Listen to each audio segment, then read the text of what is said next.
Hey there, comic friends. I'm Travis. It's time for an edition of No Capes, where I talk about books that don't have to do with superheroes. This is books for the week of June 18, 2014. In no particular order, let's talk some books. BPRD Hell on Earth, issue number 120. We get the starting of a new story, basically here. Some interesting things. They do some storytelling here where we get some stuff from the past, so they get to mix a little bit of Hellboy in here, a little bit of the Professor, which is cool, kind of see them and see some more interaction with them, because obviously we don't get that in the current timeline anymore. And we have this kind of something sinister has been broken loose in the main headquarters of the BPRD.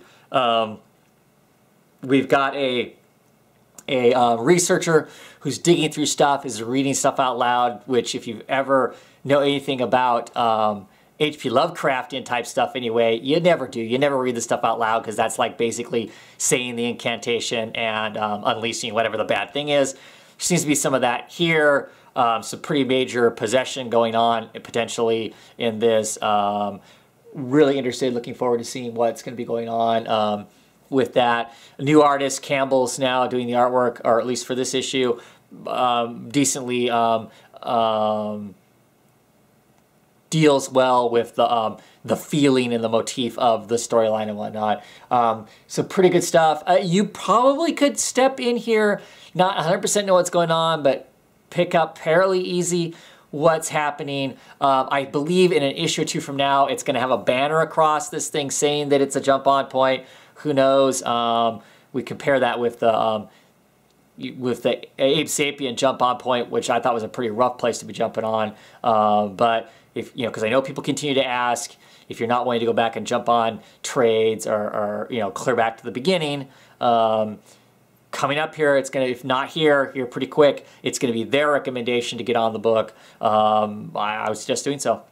Good stuff. Always a solid, interesting story. There's always something going on to make this book continue to be curious. If you're at all interested in the occult, magic, somewhat sci-fi, end of the world, team of extra special people and some normal people fighting against all odds to try and save everything, book for you. Fatale, issue number 23. One more issue after this. Really interesting issue in this issue. This is that Ed Brubaker entitled this the all-sex issue, because basically that's what it is. Our two main characters, Josephine and one-legged man who I can't remember his name right out of the hand, basically have sex to the whole thing. But in the process of having that sex, she's basically opening up all of her emotions, all of her memories, all of her everything, and he is getting that. He is taking on all of that. The pain, the hurt. We find out some pretty significant and pretty horrible things that Josephine has gone through in this. She's had a family in the past, and how that affected her, and that wonderful Sean Phillips artwork through this thing. If you're not offended by naked bodies, anyway, some great stuff. Really interesting. It all builds up. It all lands. The sacrifice, the whatever, the end of whatever this is going to be in the next issue. The next issue is double size. Can take a little longer for it to come out, but it's supposed to be massive, 40-some pages, it sounds like. Final issue. Very excited looking at that. Very excited to see how does this whole thing tie up. Just a really enjoyable, if you haven't been collecting at this point, the trades are the way to go. It's just a really fascinating character. I really like Josephine. She's a very interesting character, very complex, and very haunted, and quite frankly, very frightening. But all of those things in a kind of a cool way. And Ed Brubaker does a very good job of making her fascinating, making her seem as fascinating and infatuating as what the character in the book is, to at least the men that she runs into and the power that she has over them, willingly or unwillingly. Really, really great stuff. Sex Criminals, issue number 6, starting of a new arc. I really enjoyed this. I wasn't sure where we were going to go after the last thing with the sex police and all of that. This issue is really interesting. This issue is largely John. It's largely the guy. His story, which in the past has been kind of my feeling like the weaker link, or maybe not the weaker link, but the immature link, the link that, you know, we get Susie's half of everything, where it's interesting, it's mature, it's talking about sexuality in a way that it's like a coming of age and of kind of feel good, whereas his was kind of the more ridiculous 13-year-old, you know, masturbatory kind of silliness that some guys can get into as far as sexuality and whatnot. And that was great, but for me, less enjoyable as the Susie half. So we get into this one, and it's a lot of John, and I'm initially thinking, oh boy, is this going to be just a, you know, uninteresting? But no, actually, it's really interesting. You know, how they deal with the afterwards. Susie's very busy with the whole saving the library thing and trying to do it in a legitimate type fashion, whereas John is completely losing it. He's got some pretty significant OCD and ADD type issues. He ends up getting back into therapy, getting himself medicated, and basically neutering himself emotionally and you know, psychologically all the way around. And so we get to see that and what that entails and what's happening. So still really interesting. I'm basically decided I'm not reading the letters column, because the letter column seems to, anytime I glance at it, it just kind of gets all kinds of craziness and silliness.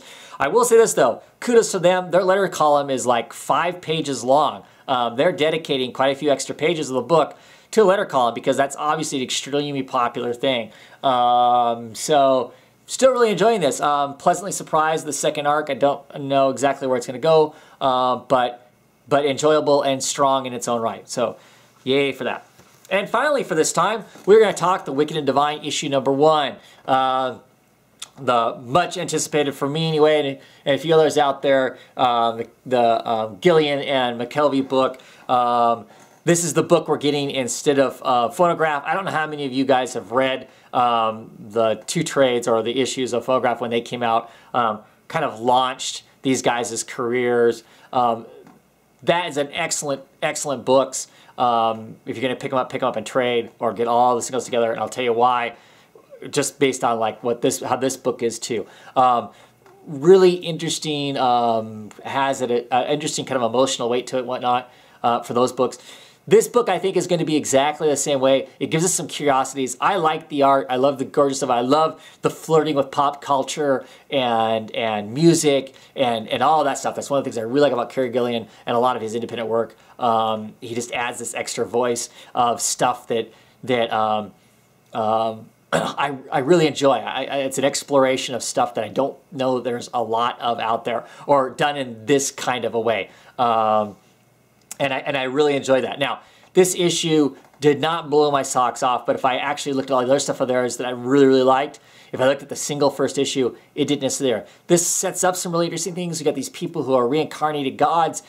They have power.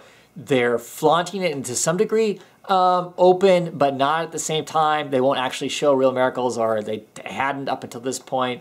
Some interesting characters in here, and it'll be interesting to see how this all plays out. There's a cliffhanger at the end of it. So there's enough stuff there to be interesting about it, but it didn't wow me. But I think as the book goes along, we're just going to feel more and more about these people and the environment and the setting.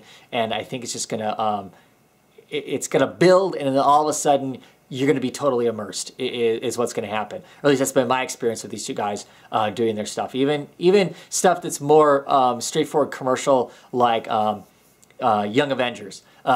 You get a couple issues into it, and then suddenly there's all this charm, there's this interest, there's these characters that have something to them, and you're just suddenly submerged in their world. And I think that's what's going to happen here. That's my hope for what happens here. This feels like that other stuff, and so I have faith that it's going to end up being that. But really enjoyable. I think it's going to be really interesting. I'm fascinated to see what happens next. Some of the ideas of this, we get some flashbacks and to some prior histories with these incarnations of these characters, and how does that all play out, and do they remember all that stuff, or exactly what goes on? And watch out for people snapping their fingers. Anyway, that's it for this week. Have a great one, everybody. What are you guys reading, independent books? Let me know. What'd you think of these? Yeah, talk to you later.